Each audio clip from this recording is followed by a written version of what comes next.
Free! Free! Everybody, it's free! Come and get it while it's hot! We're talking about Kingdom Rush Frontiers and also Kingdom Rush Origins. Ironhide has been such a nice company. They realize that everybody's kind of stuck at home. They might be a little bit bored, maybe a little bit confused on what to do with all their time. So they've decided to make Kingdom Rush Frontiers and Origins free for iOS and Android devices.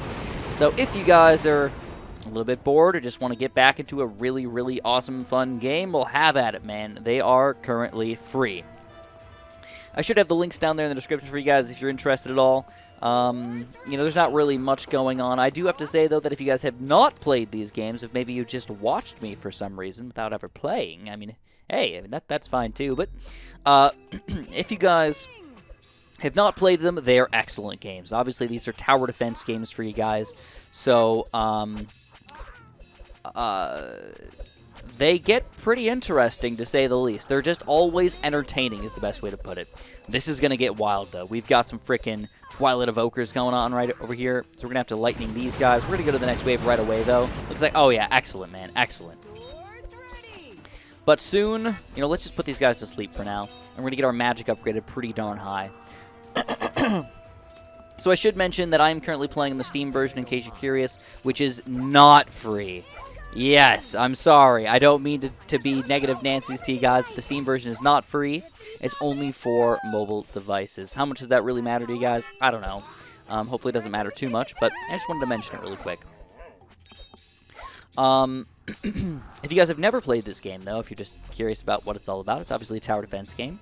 It's a pretty simple game. You've got 4 different towers to work with. You can kind of upgrade them over throughout time. Upgrade them eventually. Once you get to the highest tier, you can go between 2 different paths. And those 2 different paths is really where it gets interesting. So this is getting kind of interesting over here. I think I'm going to go for a quick lightning on the Scourger. And that should take down all these wolves and kind of get me going to this next wave here. We got more Evokers and a Scourger all on top of each other right now. A little bit scary up in here, but we should be able to take it down. I'm just going to put him to sleep while I get my golden longbows. Oh, crap. A golem already, dude? What? I'm going to go for mostly magics over here. Move Kath up just a little bit, and then I'm going to get ready for a lightning and go to the next wave. But I got to be careful because the bottom down here is where it's going to get a little bit tricky for us. I'm not too afraid of this guy. Once you get him stalled, he becomes a simpleton. But until you get him stalled, he is not a simpleton. So here we go. We get a nice lightning over here. That's going to take down a lot of these guys. We can move Kath back. Plus, with my high-level magic at this point, I can get a lot of sendbacks. So for any of these high-level guys, they mean nothing to me, man. They mean nothing.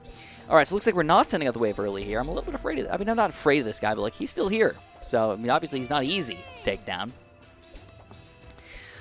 But yeah, you get 4 different towers to work with. It's a very high strategy game, high intensity game. It's easy enough for a casual player to just jump into it and just sort of learn the game over time, but also has enough strategic value that if you want to play on a higher difficulty, it'll really keep you interested, man. It's always ready to get more interesting here.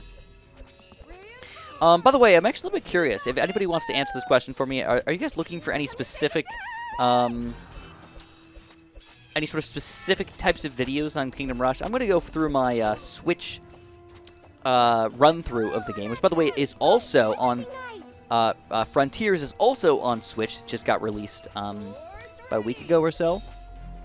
So if you guys are interested in that, feel free. Here we go. We're going to go for a lightning on the bottom, go to the next wave here, and we're at the final wave already. Perfection. This guy's strong, though. These heretics, man, whoo, they beastly. All right, I'm a big fan of the magic, though. I think there's not that many guys that are weak against, or that are strong against magic. Of course, this is one of the only ones that actually is. So if everybody else is going to be weak against it, I think we go for it. But I'm a big fan of the golden longbows as well. Honestly, my positioning on this game, not perfect. I'll be straight with you guys. I think I did an okay job at best. Let's move Kath up a little bit. This guy should be dead pretty soon because he slows down as you hurt him. So the closer he is to dying, the slower he is. It's perfect.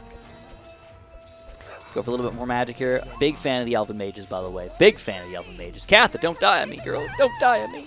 We got 2 of these guys built up. Do we lightning? No. We want to lightning these guys in the back here. Clean them up a little bit. Lightning Man, delish. The random lightning bounces is really where it's all at. We got everybody lined up right here. Let's just Arcane Sentinel them to death and take down this heroic challenge, which I, believe it or not, have never beat before. Not sure why I haven't, but I haven't. So this heretic over here, or heretic, man, trying to run through, can't, and eventually the golem will be defeated. So again, feel free to check it out, guys. I highly recommend this game. I highly recommend both of the games, actually. You can get a good 30, 40 hours of gameplay out of them if you really want to push them to its limit, but at the very least, a good solid 10 to 15 hours of fun. So, have some fun with it. This is what Origins is going to look like, which is actually the third game in the series, in case you're curious. Frontiers is the second game, so I would recommend you go for the second game first, and then eventually to Origins. But I do believe Origins is a slightly better game than Frontiers. It's just a little bit better strategy, looks a little prettier, and overall a little bit more fun. Anyways, if this video helped you guys out whatsoever, make sure you press that like button for me. I'd appreciate that a bunch. Subscribe if you haven't, and of course, have a super duper delicious day.